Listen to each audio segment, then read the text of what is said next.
क्या है national education policy 2020? क्या करूं मैं उसका?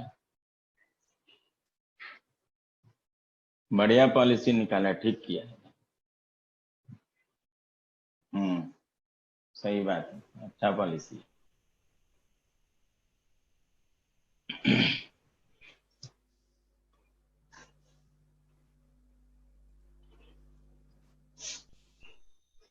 सर स्टार्ट करते हैं। अच्छा, हमारे साथ ना इंसान। अरे स्टार्ट करते हैं, रुक दो 1 मिनट, आने दो। 400 बच्चा में से 274 आया अभी। 125 बच्चा जो है माथा पीट लेगा अपना। अब मान लो कि 100 नहीं भी आता है तो भी 20-25 आएगा अभी। आधे तो आ गए, चलो ठीक है, आधे से शुरू कर लेते हैं। ठीक है, टॉपिक जो हम लोग लेंगे क्या पूछ रहे हैं, लास्ट देख लेता हूँ, उसके बाद चार्ट में देखूंगा एक भी।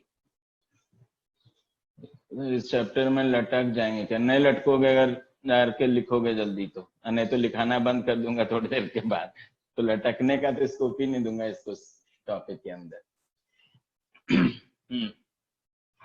आपको सोच लो, वो इलस्ट्रेशन जितने मैं क्लास में कराता था वो सारे इलस्ट्रेशन आपको इसीलिए सोल्यूशन में देकर रखा है कि इलस्ट्रेशन में खत्म करूंगा उसे। चलो, अब यहाँ से जो अगला टॉपिक है, क्वेश्चन नंबर 1 हो गया, क्वेश्चन नंबर 2 तक हम लोग पढ़ चुके हैं। क्वेश्चन नंबर 3 मतलब चैप्टर, इसका जो डिफरेंट टॉपिक हमने लिए, तो टॉपिक में डालो इंटेंसिटी एंड एवरेज इंटेंसिटी। जल्दी जल्दी लिखना सब। इंटेंसिटी सब साथ में लिखना, एंड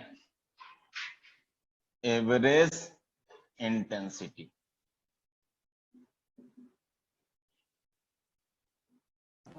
तो ये हो गया हमारा टॉपिक का नाम। इंटेंसिटी तो पता ही होगा कि एक पॉइंट से रिलेटेड क्वांटिटी है, और वेब में पढ़ा होगा इंटेंसिटी कि अगर किसी पॉइंट पे इंटेंसिटी निकालना है तो हम सबसे पहले क्या करेंगे, इसके अराउंड जितना छोटा एरिया पॉसिबल है, छोटा सा एरिया लेंगे, जैसे डेल्टा एरिया लिखा। फिर इससे देखेंगे कि इस डेल्टा एरिया से कितना अमाउंट ऑफ एनर्जी पास कर रहा है in the time duration delta T. तो अगर हम लोग लेते हैं delta is amount of energy that is crossing small area delta A during time delta T. तो अब हम इंटेंसिटी को डिफाइन क्या करते हैं, intensity at a point is defined as amount of energy crossing through unit area in unit time, उसको हम बोलते हैं इंटेंसिटी। तो सीधा सा बात है, अगर हमने delta E amount of energy लिया जो पास कर रहा है डेल्टा एरिया से in time duration delta T, तो हम लोग इंटेंसिटी को डिफाइन करने हैं तो एनर्जी पर यूनिट एरिया, मतलब delta E by delta A. तो delta energy passing through unit area बात हो जाएगा delta E by delta A. तो डेल्टा टी टाइम ड्यूरेशन में हो गया delta E by delta A, energy pass कर रहा है यूनिट एरिया से। तो यूनिट टाइम में अगर बात करेंगे तो हो जाएगा delta E by delta A into delta T. ये सब पढ़ा होगा, इसलिए इंटेंसिटी का फटाफट डेफिनेशन हम लोग लिखेंगे। और उसमें पहला टॉपिक हो गया intensity at a point. Intensity at a point. सब शुरू करो लिखना है एकदम एक लाइन से, कोई नहीं था देख बस देखो और लिखो intensity at a point in the space. तो हम लोग सीधा सा हो गया intensity at a point is defined as energy crossing through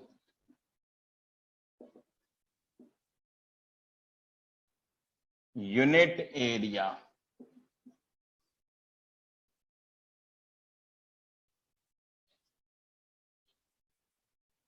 considered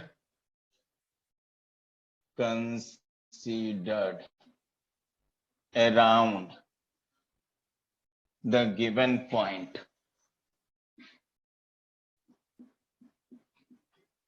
in unit time.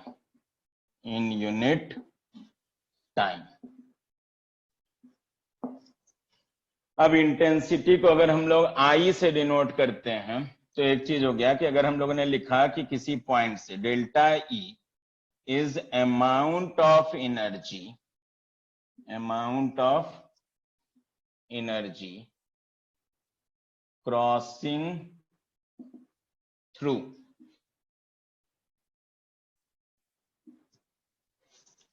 area delta A considered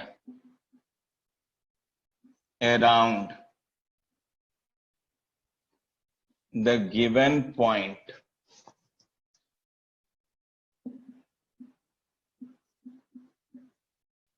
in time duration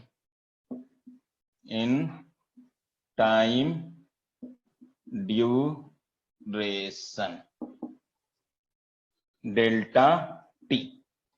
तो अगर हम लोग लिखते हैं इंटेंसिटी जो है आई अगर लिखा तो this will be equals to delta E by हम लोग लिख सकते हैं delta A into delta T, या फिर इसको लिख लेंगे 1 बाय डेल्टा ए इंटू ये हो गया delta E by delta T. अच्छा, delta E by delta T क्या हो गया? तो अगर हम लोग बोलते हैं कि डेल्टा डब्ल्यू जो है इसको हम बोलेंगे amount of energy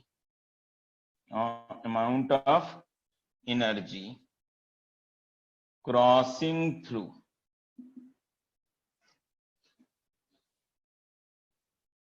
area delta A in unit time जिसको पावर भी बोलते हो तो amount of energy crossing through area delta in unit time. So what we can write is I can be written as, या तो हम लिख लेंगे 1 बाय डेल्टा ए और ये हो गया delta E by delta T, और we can write this as delta W divided by delta T, sorry delta A. तो पावर बाय एरिया आप लोग पढ़े होंगे कि उसको हम लोग इंटेंसिटी बोलते हैं।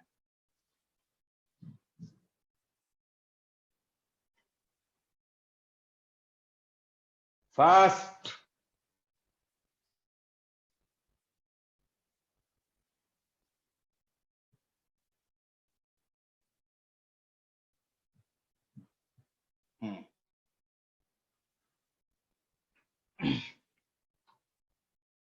जैसे एग्जाम्पल के तौर पे ले लेते हैं,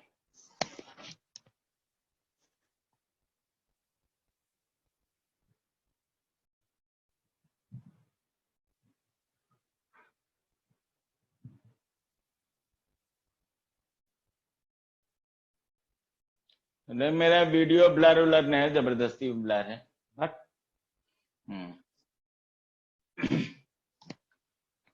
अब इसमें एग्जाम्पल के तौर पे लें, ये समझो एग्जाम्पल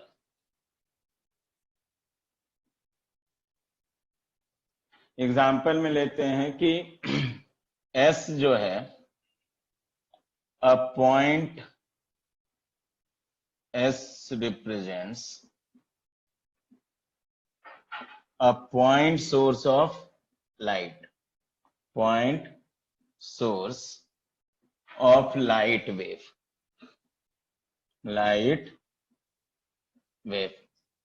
ठीक है। और हम लोग मान लेते हैं कि W जो है light wave and W is power of the source. इसका मतलब क्या हो गया कि amount of energy emitted by source in unit time is nothing but W। तो ये हो गया हमारा पावर ऑफ द सोर्स का मतलब क्या हो गया, amount of energy that is emitted by, इसमें लिख सकते हैं that is amount of energy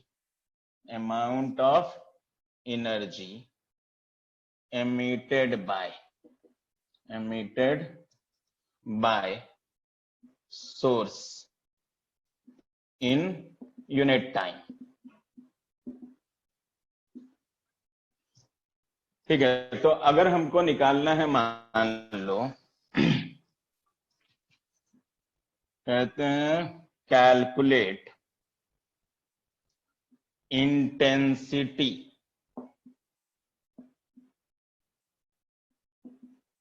at a point located at distance r from the source s। तो अगर हम लोग लेते हैं यहां से, ये लिख चुके हो गए सब, तो हम लोगों ने एक पॉइंट सोर्स ऑफ लाइट ले लिया। अगर अब पॉइंट सोर्स ऑफ लाइट लेंगे तो इससे एनर्जी हर डायरेक्शन में निकलता है, इतना तो आप पता होगा कि पॉइंट सोर्स ऑफ लाइट है तो इससे एनर्जी क्या होगा, हर डायरेक्शन में होगा। अगर हम at a distance of R बात करें तो ये हो गया at a distance of R. अगर हम इसको कंप्लीट कर रहे हैं तो ये हो जाएगा हमारा एक स्फीयर बन जाएगा।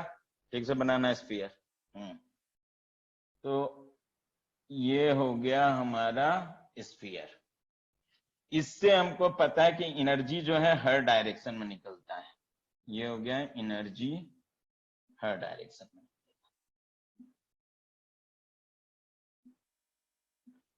ठीक है, एनर्जी हर डायरेक्शन में होगा तो अगर हम ये सारे पॉइंट्स लेंगे तो इन सब पे एनर्जी पहुंचेगा हमारा। स्टेडी स्टेट में अगर बात करेंगे तो उस केस में एक बात तो क्लियर है कि जो अगर हमारा अमाउंट ऑफ एनर्जी जो इससे एमिट होता है यूनिट टाइम में वो अगर W है तो हर स्फीयर जो हम लोग बात करेंगे इससे जो अमाउंट ऑफ एनर्जी क्रॉस करेगा तो ये हो गया हमारा sphere. Sphere of radius r।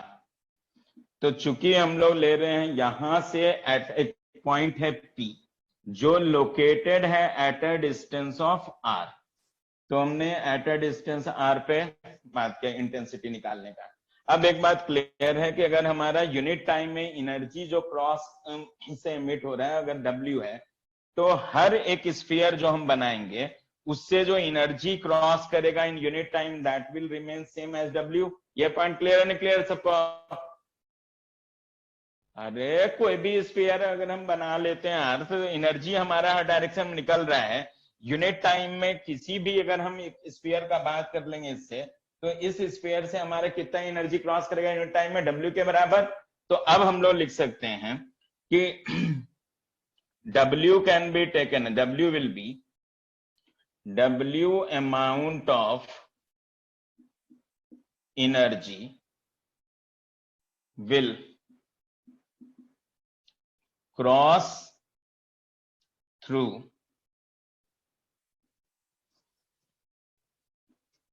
the spherical surface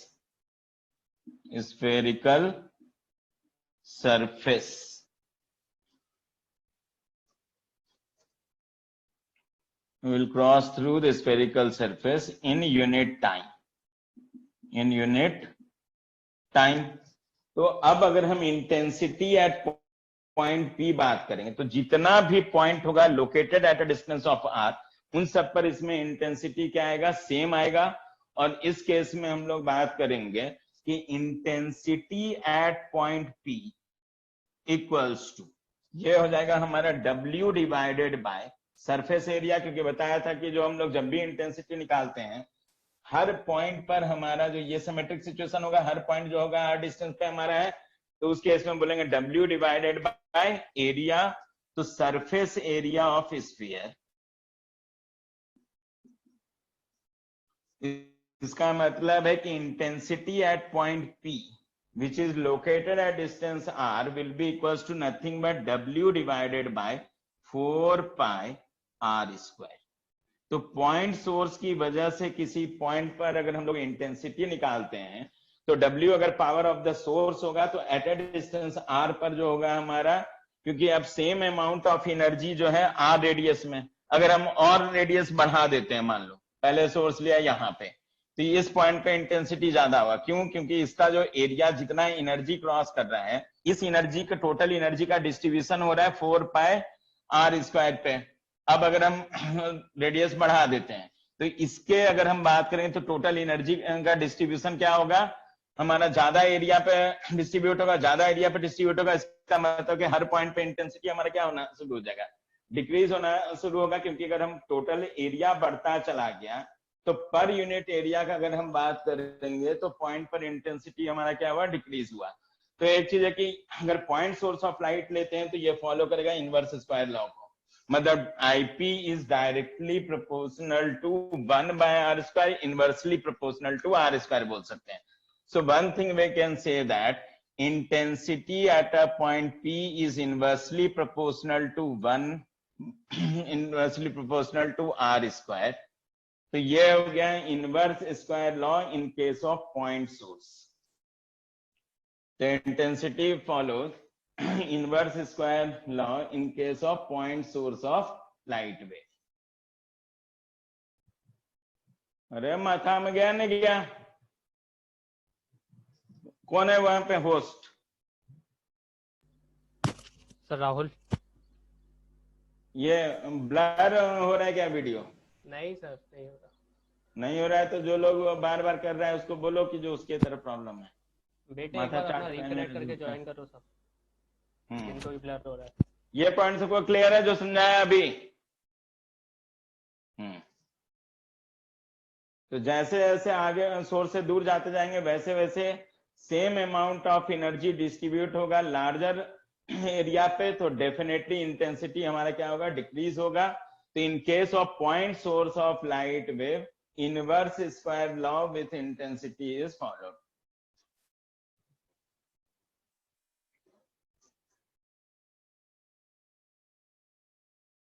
ठीक है, ये हो गया हमारा एक एग्जांपल। अब हम लोग जाते हैं अगले पॉइंट पे कि इंटेंसिटी एट अ पॉइंट जो है किन किन बात पे डिपेंड करेगा। तो रब कर रहा हूं उसको।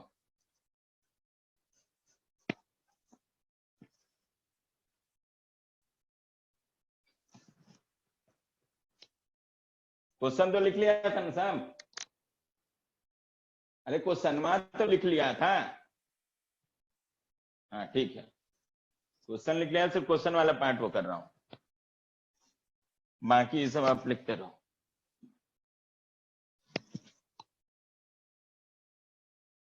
अरे ये वाला चीज लास्ट में कि IP is inversely proportional to square of the distance from the source.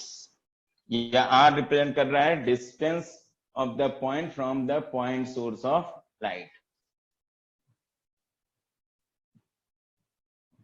अरे ऐसा कोई बच्चा तो नहीं हो जो क्वेश्चन ने लिखा था?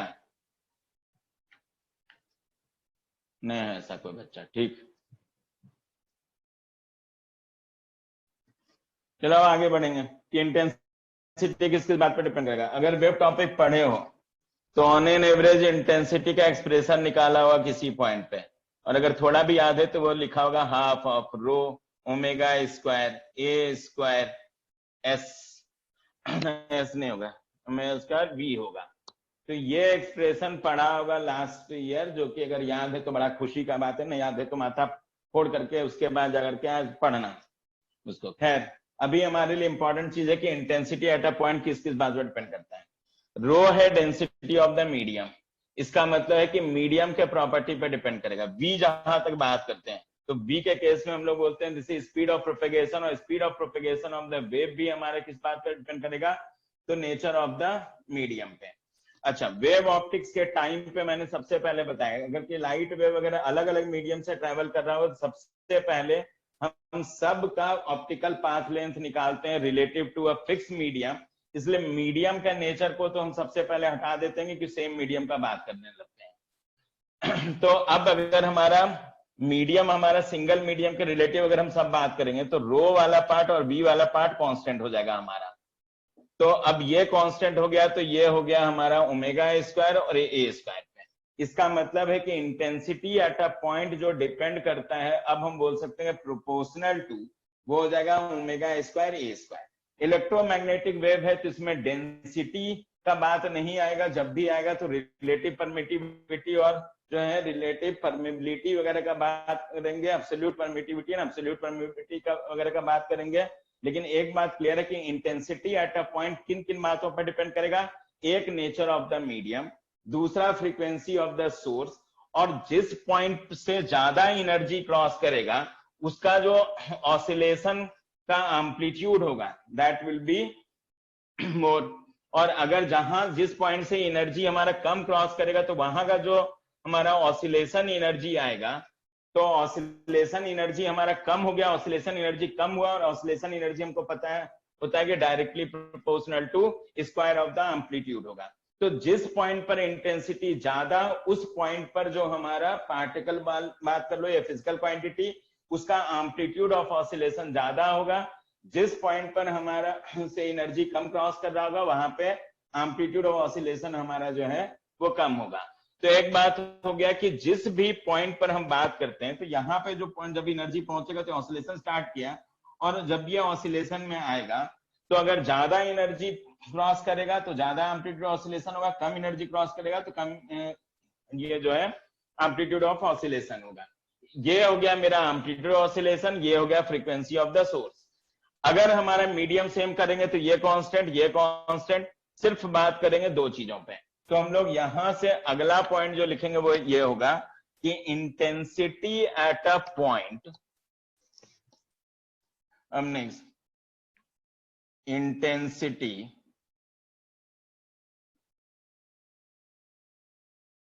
Eight a point inside a given medium, inside a given medium मतलब मीडियम अगर फिक्स है तो, क्योंकि प्रोपोर्शनल हम तभी लेते हैं किसी चीज के जब बाकी पार्ट जो हमारा कांस्टेंट हो। तो intensity at a point inside a given medium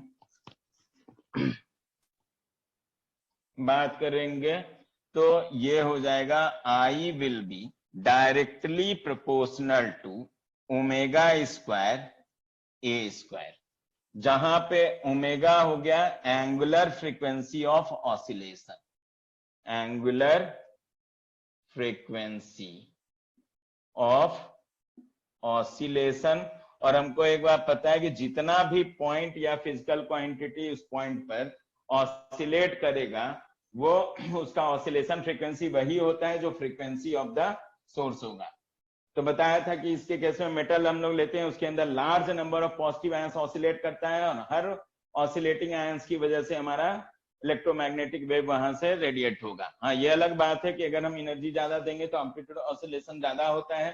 तो उस केस में अगर हमारा फ्रीक्वेंसी लाई करेगा विजिबल लाइट के रेंज में, तो उस केस में वो जो उसको हम देख पाएंगे। Otherwise above absolute zero temperature बताया था कि कोई भी चीज जो है इलेक्ट्रोमैग्नेटिक रेडिएशन वो निकालता है। ये सब तो पहले हम लोग डिस्कस कर चुके हैं। Omega equals to angular frequency oscillation लिया, और ये कहेंगे हम लोग amplitude of oscillation, amplitude of oscillation.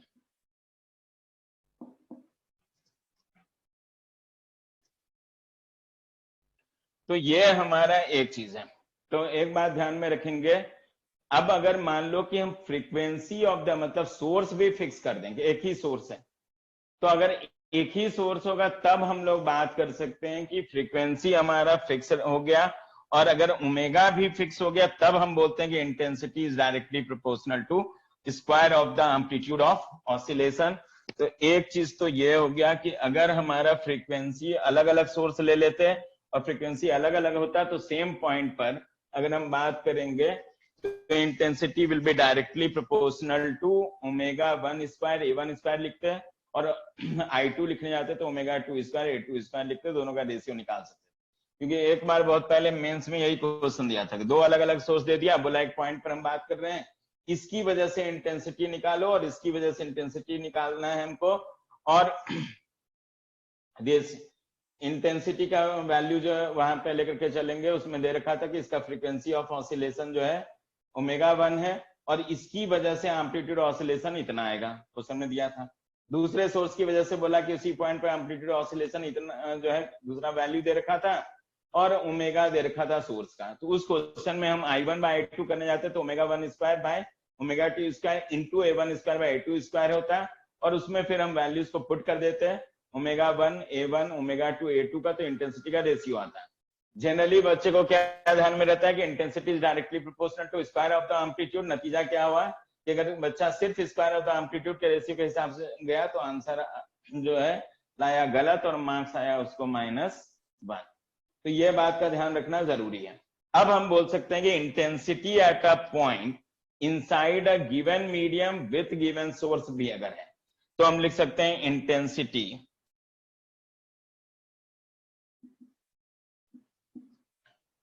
Eight a point due to a given source inside a given medium।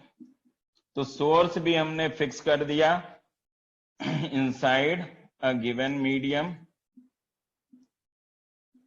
तो उस केस में हम लोग बोलेंगे अगर फ्रीक्वेंसी सेम कर दो, या दो सोर्स भी ले लेते हैं लेकिन उसका फ्रीक्वेंसी अगर हम सेम कर देते हैं तो उस केस में हम लोग बोल सकते हैं कि intensity is directly proportional to amplitude, मतलब ए स्क्वायर लिख सकते हैं। जहां पर ये तो लिख ही दिया मैंने कि ए हो गया मेरा एम्पलीट्यूड ऑफ ऑसिलेशन।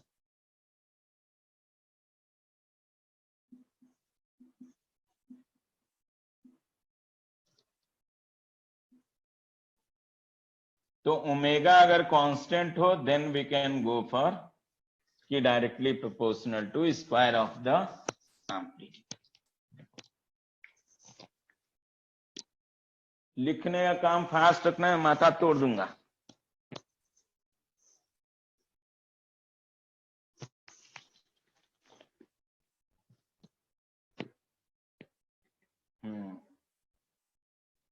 नहीं तो फटाफट स्नैपशॉट ले लेना। आज 9 बच्चा गायब है, 9।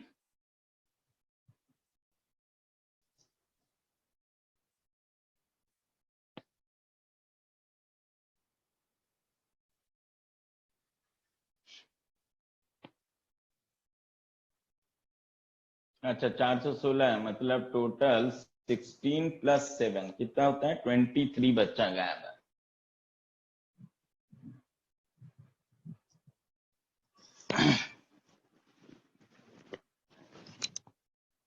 अब एक कहलाता है ऑन एन एवरेज इंटेंसिटी। जैसे मान लो, पहले समझा देता हूं उसके बाद फिर बी पार्ट में जो हम लोग बात करेंगे, जब लिखने बोलूंगा तब लिखना। अभी सिर्फ on an average intensity heading लिख लो, लेकिन उसके बाद जो समझाऊंगा कुछ मत लिखना। जब एक्सप्रेशन बोलूंगा लिखने उस समय लिखना। तो बी वाले पार्ट में हम बोलेंगे ऑन एन एवरेज इंटेंसिटी, या सिंपली एवरेज इंटेंसिटी बोल सकते हो। On an average intensity at a point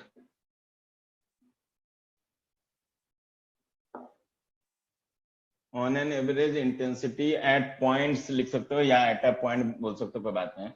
at a point lying on an area, उसको मैं लिख देता हूं आई एवरेज, लिख देता हूं आई एवरेज। हेडिंग लिख लेना, फिर अभी समझाता हूं उसके बाद फिर। जैसे मान लो कि हम लोग क्या करते हैं कि एक एरिया लेते हैं इस तरह का, ठीक है। हमने यहाँ पे पॉइंट सोर्स ऑफ लाइट रख दिया। ये एरिया जो हमने लिया, मान लो डेल्टा एरिया लिया हम लोगों ने इस पे, इसका अलग अलग पॉइंट अगर लेंगे, मान लो ये पॉइंट लिया, तो यहां से ये डिस्टेंस जो हमारा R1 हो गया, तो ये डिस्टेंस हमारा हो गया R2। कहीं और पॉइंट ले लेंगे तो ये डिस्टेंस हो जाएगा हमारा R3। तो अलग अलग पॉइंट अगर हम लेंगे, पॉइंट सोच के, जैसे इस पर इंटेंसिटी निकालने जाएंगे क्या बोलेंगे, W डिवाइडेड बाय 4 पाई R1 स्क्वायर। इस पर इंटेंसिटी निकालने जाएंगे क्या बोलेंगे, W डिवाइडेड बाय 4 पाई R2 स्क्वायर। मतलब अलग अलग पॉइंट पर हमारा इंटेंसिटी क्या होगा, अलग अलग होगा। लेकिन अगर क्वेश्चन में ये बोला है कि ऑन एन एवरेज इंटेंसिटी निकालो, तब हम क्या करेंगे, तब हम करेंगे कि इस टोटल सर्फ एरिया से देखेंगे कितना अमाउंट ऑफ एनर्जी क्रॉस कर रहा है यूनिट टाइम में। अगर हमको मिल गया कितना अमाउंट ऑफ एनर्जी क्रॉस कर रहा है यूनिट टाइम में, तब हम बोलेंगे कि intensity equals to nothing but delta W divided by delta A। तो ऑन एन एवरेज एक पॉइंट पर कितना इंटेंसिटी होगा वो हम निकाल सकते हैं, प्रोवाइडेड कि हमको पता हो कि इस एरिया से हमको टोटल एनर्जी कितना क्रॉस कर रहा है। नहीं तो एक अलग अलग पॉइंट अगर देखेंगे तो intensity at different point lying on this area will be different, whereas on an average का बात करेंगे जब भी, तो ऑन एन एवरेज में होता है चलो ठीक है टोटल एनर्जी तक क्रॉस करना है, तो on an average her point पर इंटेंसिटी कितना हो सकता है, अगर वो निकालने का क्वेश्चन में आ गया तो एक चीज है कि at different points on this area intensity will be different, but if you go for on an average intensity तो हम लोग लिख सकते हैं कि एवरेज अगर डेल्टा W लिखते हैं is amount of energy, amount of energy crossing through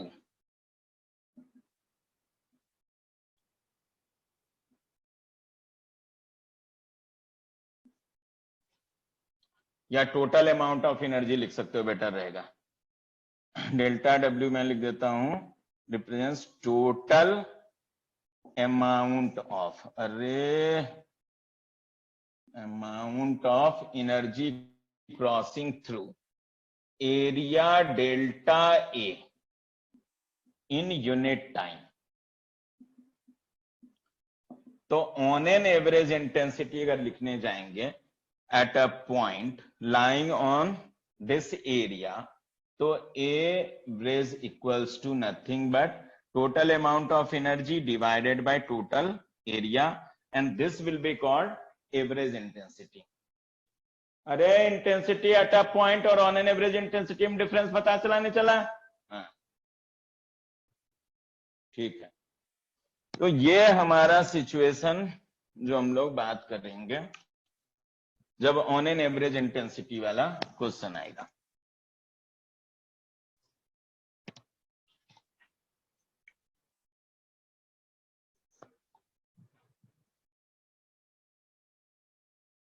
इसके बेसिस पे 2018 का एडवांस का क्वेश्चन है, क्वेश्चन नंबर 11 जो हम लोग सीआरपी में देखेंगे, दैट इज 2018 आईआईटी एडवांस का क्वेश्चन है जो न्यूमेरिकल टाइप में आया हुआ था, उसको अभी हम लोग करेंगे इसमें।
हो गया?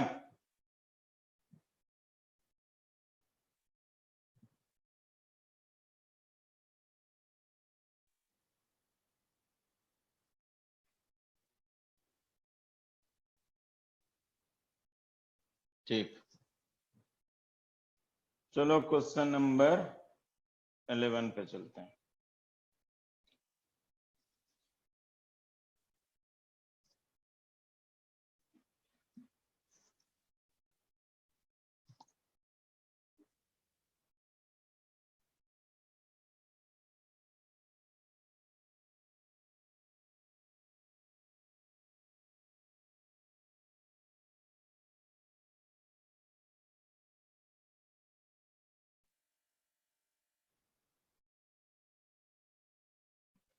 रब कर रहा हूं।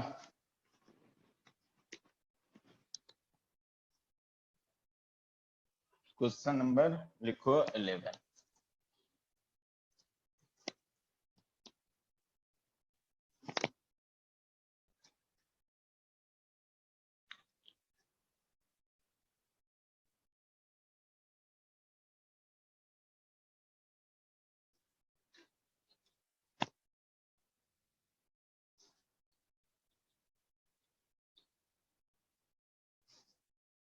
क्वेश्चन नंबर 11 में दे रखा है sunlight of intensity 1.3 kilowatt per metre square is incident normally on a thin convex lens of focal length 20 centimetre. तो पहला बात अगर हम लोग लिख लेते हैं कि let's say I not is intensity of beam of light, beam of sunlight। तो क्वेश्चन में जो हमको I नॉट का वैल्यू है वो गिवन है and this I not equals to nothing but लिख लेंगे 1.3 kilo watt per metre square. तो ये हो गया kilo watt per metre square given है क्वेश्चन में। कहा focal length of the lens 20 centimetre है। तो अब हम पहले बना लेंगे एक लेंस।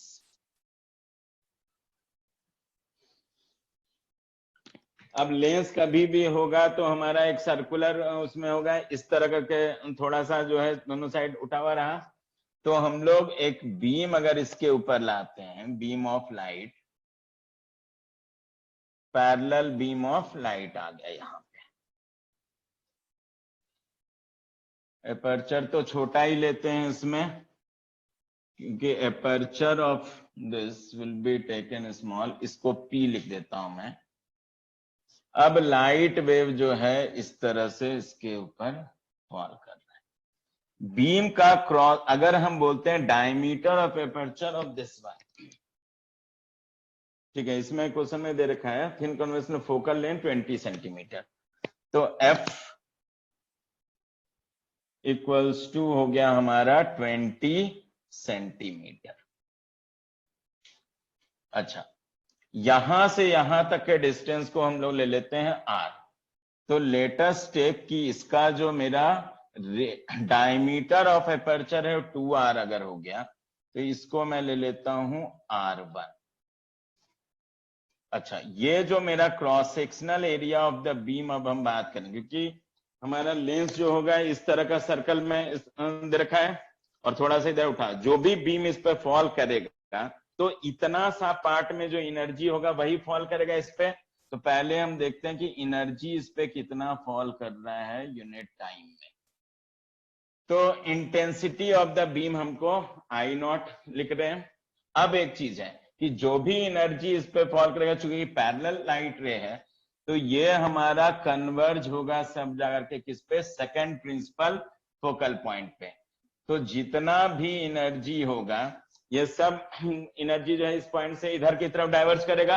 ये हो गया मेरा सेकंड प्रिंसिपल फोकल पॉइंट या फिर F लिख सकते हैं यहां से। क्वेश्चन में ये 20 सेंटीमीटर दे रखा है, मतलब यहां से लेकर के यहां तक का जो डिस्टेंस होगा वो हमको दे रखा है 20 सेंटीमीटर। अब क्वेश्चन में बोला कि इस लेंस से 22 सेंटीमीटर के डिस्टेंस पर अगर हमको निकालना है एवरेज इंटेंसिटी, तो जो भी एनर्जी होगा सबका सब यहां कन्वर्ज होगा चारों तरफ से, उसके बाद फिर आगे यहां से डाइवर्ज होगा कोनिकल फॉर्म में। अब यहां पर हम लोग अगर एरिया लेते हैं इस जगह पर, ये एरिया से जो हमारा पास करेगा टोटल जो एनर्जी यहां से आया वही एनर्जी इस वाले पार्ट में जाएगा, क्योंकि इस पूरे पार्ट में से जो है पूरा एनर्जी कन्वर्ज होकर के आगे इससे क्रॉस करेगा। तो यहां आ गए, ये रेडियस अगर हम लोग लेते हैं, let us take this as R2, तो हमने R2 ले लिया इसका। इस एरिया से हमको निकालना है ऑन एन एवरेज इंटेंसिटी कितना होगा, 22 सेंटीमीटर फ्रॉम द लेंस बोला, तो ये हो गया हमारा 2 सेंटीमीटर। अच्छा, इस एंगल को अगर हम थीटा ले लें तो ये एंगल भी थीटा, सिमेट्रिसिटी के हिसाब से जाओगे तो ये एंगल थीटा, तो ये एंगल थीटा। अब सबसे पहले हम देखते हैं कि इस एरिया से कितना एनर्जी हमारा यूनिट टाइम में क्रॉस कर रहा है। तो पहला बात तो ये हुआ कि डेल्टा डब्ल्यू अगर हम बोलते हैं, एनर्जी इंसिडेंट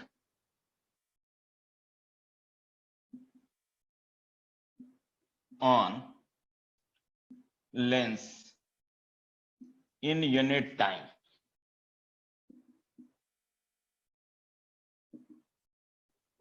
तो ये unit time, lens in unit time. अब हम वो एक चीज लिखेंगे कि same amount of energy, same amount of energy will cross through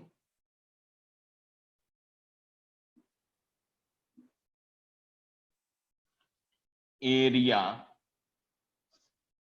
at distance 22 centimeter from lens। ये पॉइंट क्लियर सबको? अरे ये वाला जो बात लिखा है ये क्लियर है नहीं क्लियर सबको? हाँ ठीक है। अब यहां से जब ये क्लियर हो गया तो क्वेश्चन में कुछ खास है नहीं। हमको पता होता है कि इंटेंसिटी का डेफिनेशन अभी लिखा था हम लोगों ने कि इंटेंसिटी अगर हम लोग लिखते हैं तो intensity is defined as delta W by delta A. अब इंटेंसिटी ऑफ हम लोग जाते हैं तो ये हमारा फॉर्मूला है। अब इस चीज को हम यूज करने जाएंगे तो सबसे पहले लिख लेंगे कि this implies that delta W equals to हो जाएगा आई इंटू डेल्टा ए।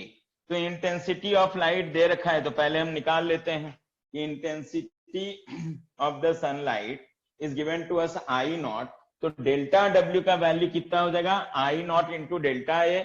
और ये एरिया अगर हम लिखते हैं इसको मैं डेल्टा A1 लिख देता हूं, इस एरिया का नाम A1 लिख सकते हो या डेल्टा A1 लिख सकते हो, और इस एरिया का नाम लिख लेते हैं हम लोग डेल्टा A2। दोनों एरिया से हमारा अमाउंट ऑफ एनर्जी जो क्रॉस करेगा दैट विल रिमेन सेम, तो मैं यहाँ पे delta W by delta A1 लिख देता हूं, तो ये हो जाएगा हमारा डेल्टा A1। अब यहां से अगर हम लोग बात करेंगे तो हम लोग सेम अमाउंट, तो पहले हम लोगों ने लिया इधर से, अब जाते हैं एवरेज इंटेंसिटी यहां पे निकालने के लिए। तो उसके लिए अगर हम ऑन एन एवरेज इंटेंसिटी निकालेंगे तो नाउ वी कैन राइट, ये हो गया पहला स्टेप। अब दूसरे स्टेप में कि अगर हम लोगों ने लिखा कि IAVG is in average intensity, average intensity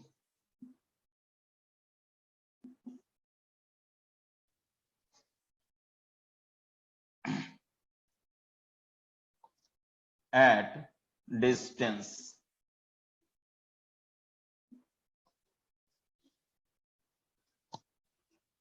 22 centimetre from lens.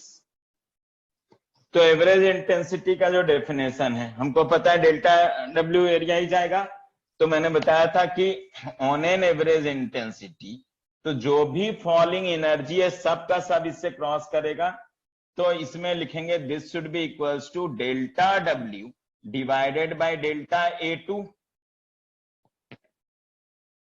अरे बात समझ में आया नया?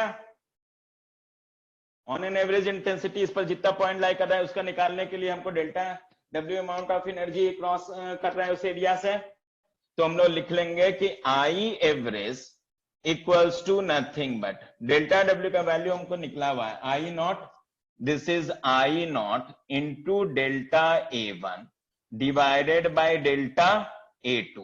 So we can write that I average comes out to be I naught और ये हो गया delta A1 by delta A2. अब डेल्टा A1 का वैल्यू क्या हो गया? Where we can write that delta A1 equals to pi R1 square and delta A2 का बात करेंगे तो that will be equals to pi R2 square. तो एक चीज हो गया कि जहां पर डेल्टा A1 का मतलब हो गया पाई R1 स्क्वायर, डेल्टा A2 का मतलब हो गया पाई R2 स्क्वायर. तो अब हम लोग यहां से लिख सकते हैं सीधा कि जो average intensity AVG equals to nothing but I not, और ये हो जाएगा हमारा R1 बाय R2 का होल स्क्वायर. तो अब हमारा टारगेट सिर्फ और सिर्फ क्या निकालने का रहेगा?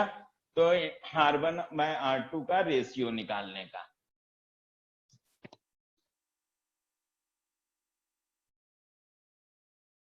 अरे यहां तक समझ में आया नहीं आया?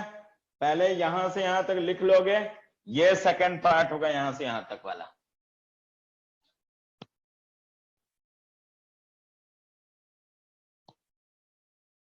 इतना सा पार्ट कहलाएगा सेकंड पार्ट, और ये है अभी थर्ड पार्ट जो हम लोग बढ़ रहे हैं आगे, मतलब इस चीज को अगर लेके चलेंगे. अब रुको R1 R2 का वैल्यू निकाल देते हैं. इस ट्राइंगल से जाओगे तो tan थीटा इक्वल्स टू क्या लिखेंगे? R1 divided by 20. इधर लिखोगे tan थीटा इक्वल्स टू तो R2 डिवाइडेड बाय 2. तो हम लोग लिख सकते हैं यहां से कि from the diagram if you go for tan theta equals to nothing but R1 divided by 20 centimetre equals to R2 divided by 2 centimetre. और अगर हम इससे निकालते हैं तो R1 by R2 comes out to be nothing but 10.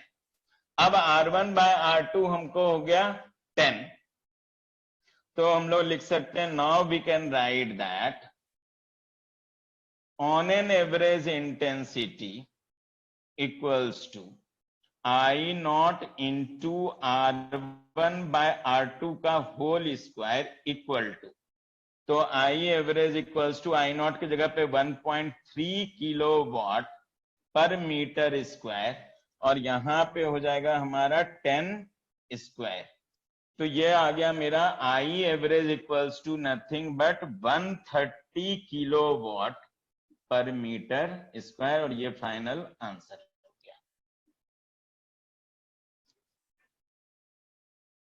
एक एक line में लिख लेना है, मेरे पास तो स्पेस नहीं रहता है, नहीं तो एक लाइन में सब लिखता है. यहाँ पे इक्वल टू करके ये वाला पार्ट लिख लोगे एकदम लास्ट में अगर किसको कंप्लीट करोगे. ये नहीं कि तीन तीन स्टेप में लिखने लगना है टाइम पास में. अरे बात समझ में आया नहीं आया सबको?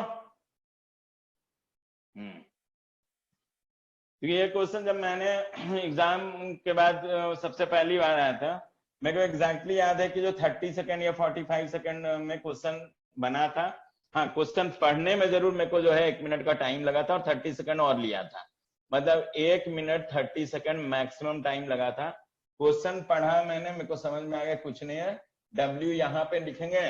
तो मैंने एक स्टेप लिखा था क्वेश्चन में, एवरेज इंटेंसिटी, तो delta W by delta A2 लिखना है. तो मैंने लिखा आई not into A1 bye A2 मैंने लिखा, और इसी को लिख दिया था फिर आई नॉट इक्वल्स टू, मेरे को पता था R1 का, तो मैंने directly R1 by R2 whole square लिखा, और यहां से चेक कर लिया कि R1 बाय 20 आ रहा है, R2 बाय 2 आ रहा है, इसका मतलब 10 आ जाएगा, यहाँ 10 पुट कर दिया और सीधा क्वेश्चन खत्म कर लिया था. अब आपको यही चीज समझाने के लिए मेरे को देखो इतना स्टेप लेकर के मैंने क्वेश्चन सॉल्व, जबकि इस क्वेश्चन में बस एक लाइन लिखेगा क्वेश्चन खत्म.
हो गया?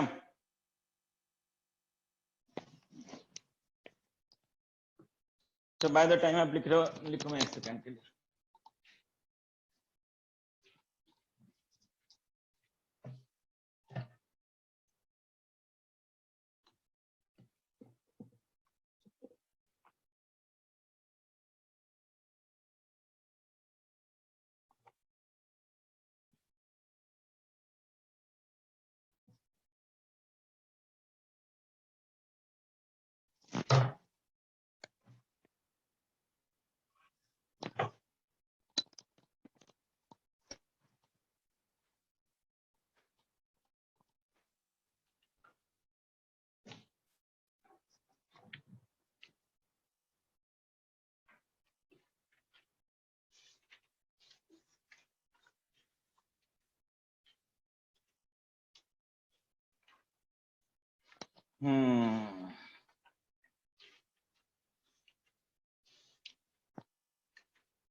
चलो एक थोड़ा सा टिपिकल वाला बताता हूँ।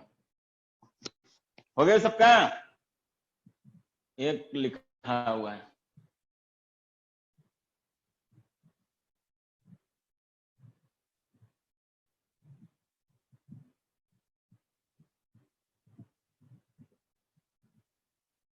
टीजर ए है, मतलब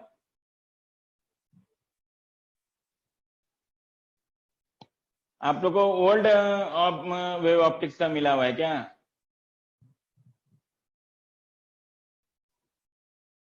आप उस सीआरक्यू को फॉलो नहीं करोगे, साइड रखना। सीआरक्यू मैं भिजवाता हूँ लोगों से, मैं से सीआरक्यू बनवा लेता है, और जो है 2011 वाला मतलब 2019 वाला सीआरक्यू आपको पोस्ट कर दिया है इन लोगों ने। हद है सही में। 1 मिनट रुको तो जरा सा। 2020 उस पर लिखा हुआ है, तो फिर टीजर में कहां से आ जाएगा? मैंने तो टीजर कोई क्वेश्चन ही नहीं दिया है 2020 में।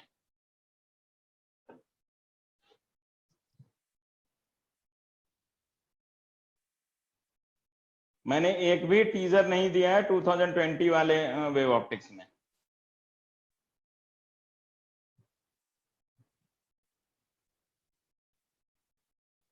उसमें लिखा हुआ है 2020, ऊपर इन लोगों ने लिखा है, बट द फैक्ट इज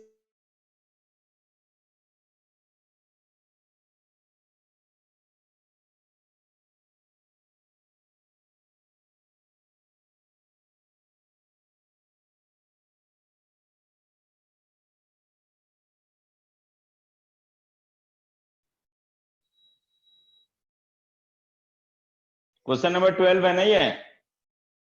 हाँ, तो पुराना लेके क्यों पहुंच जाते हो? बट क्वेश्चन नंबर 11 होगा ये, क्वेश्चन नंबर 11 है। हाँ नहीं है टीचर, ठीक है सर, 11 है, ठीक है। झूठ का टाइम वेस्ट करा दिया गद्दी आदमी। रब कर रहा हूं इसको।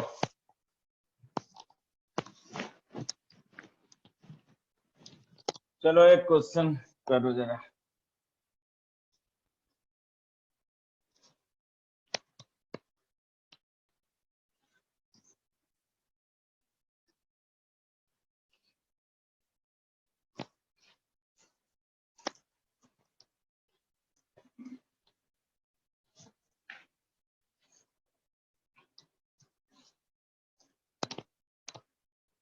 क्वेश्चन नंबर चलते हैं जो कल पढ़ाया था उसके बेसिस पर, क्वेश्चन नंबर 12 पे। ये चूंकि एकदम नया टाइप का थोड़ा सा इसमें कॉन्सेप्ट होगा, इसलिए जो समझने में अगर दिक्कत हो तो कोई बात नहीं, समझ लेना। क्वेश्चन में देखा है फिगर सोर्स 3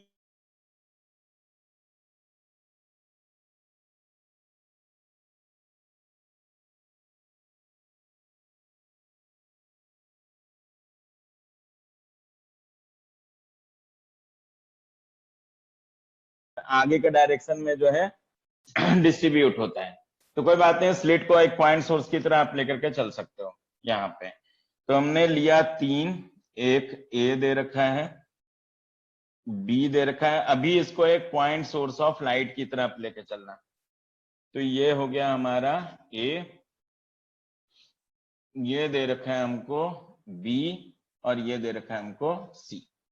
इन दोनों के बीच का डिस्टेंस जो है डी दे रखा है, इन दोनों के बीच का डिस्टेंस भी हमारे पास डी है। ये डिस्टेंस हो गया डी और ये डिस्टेंस हो गया डी। ठीक है, एक पॉइंट लिया हुआ है एट अ लार्ज डिस्टेंस, तो यहां पर एक पॉइंट है जिसका नाम दिया है पी नॉट, ये हो गया पी नॉट, और यहां से यहां तक का डिस्टेंस जो है वो है कैपिटल डी।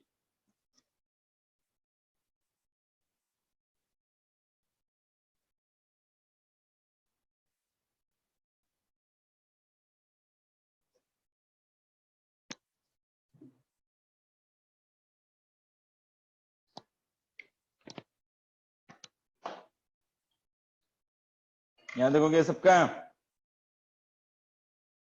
ठीक है, अब क्वेश्चन में पहला इंफॉर्मेशन जो है वो दे रखा है BP not minus AP not equals to lambda by 3।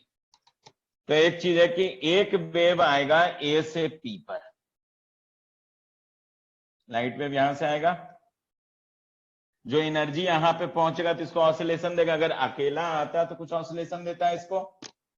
फिर हम बात करेंगे कि यहां से जो जाएगा इस पॉइंट पर वो एनर्जी पहुंचेगा, अगर ये अकेला आता तो कुछ ऑसिलेशन देता है इस पॉइंट पे।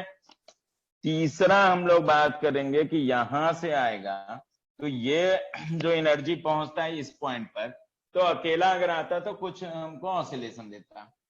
इसकी वजह से अगर मान लो कि ये अकेला आता तो इस पॉइंट पे एम्पलीट्यूड ऑसिलेशन A1 ले लेता, ये अगर अकेला आता तो इसकी वजह से एम्पलीट्यूड ऑसिलेशन A2, इसकी वजह से बात करते तो एम्पलीट्यूड ऑसिलेशन होता है हमारा A3। तो प्रिंसिपल ऑफ सुपरपोजिशन तो पढ़ा होगा सबको? अरे प्रिंसिपल ऑफ सुपरपोजिशन तो लास्ट ईयर पढ़ा होगा ना?